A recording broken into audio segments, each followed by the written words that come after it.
Are you still doubting yourself, thinking that you have failed on your spiritual path? If so, then this video is your wake-up call to understand that failure is not a problem. It's our approach to failure that's the real issue. Why are we afraid of failing? Why do we even feel like failures? How is it that we sometimes feel right on track and at other times we feel like we are falling behind? The big video about failing, 10 minutes of everything you need to know and always wanted to know about failing and how to use failure to advance on your spiritual path. Who am I anyway? My name is Christian. I've spent thousands of hours sitting in Zen meditation, and I also practice energy healing, where I use life force energy, Qi, to heal blockages and traumas that obstruct the realization of my full potential. I strive to simplify ancient meditation practices to help you understand that enlightenment is not separate from any moment, but it's present wherever we go with each step. Failure. Everybody has experienced it. From a very young age, we have learned that failing is bad and that we need to do everything possible in order to prevent it. And if we fail to prevent failure, it makes us feel like a big failure. And once we are on our spiritual journey, this sense of failure deepens.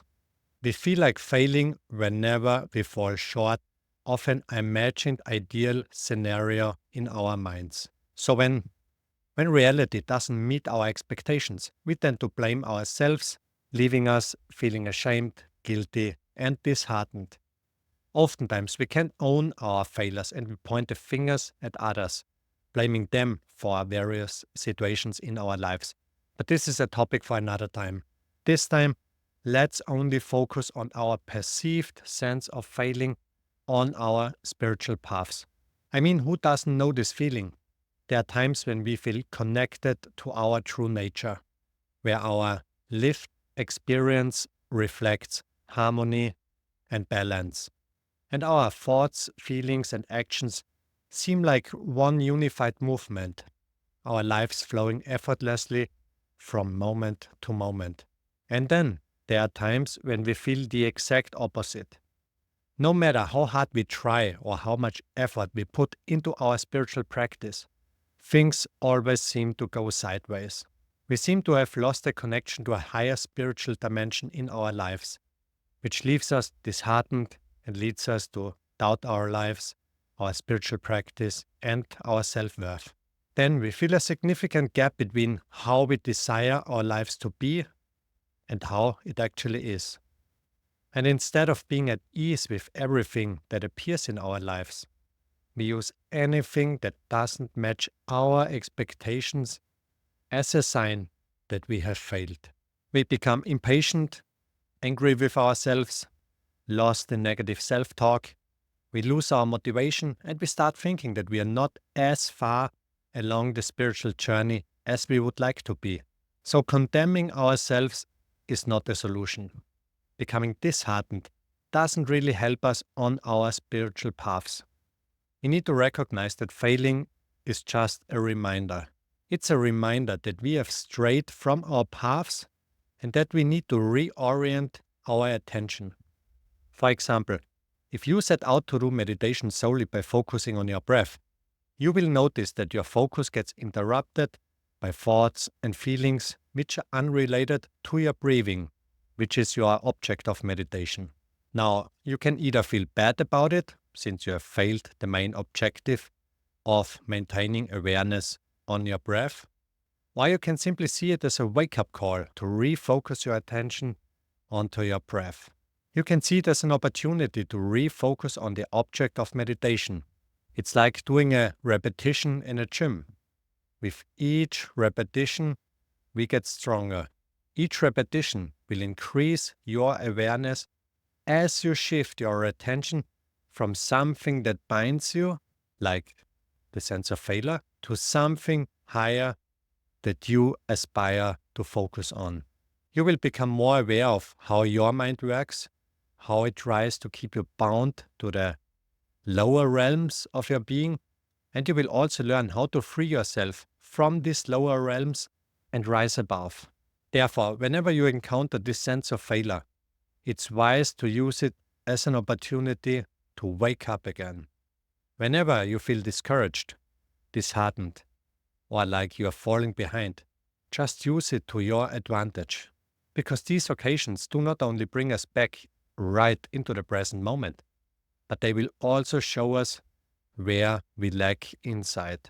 I mean, why is it that we want to run away from feelings of failure? Do we have an ideal image of ourselves in our mind that reality doesn't match? We artificially split reality up into two aspects, the positive one and the negative one. And then we want to move toward the positive one and avoid the negative one. Failure is something that is considered to be negative. But who said that? Did reality say that? No, reality is impartial. It creates the good and the bad. Both coexist together.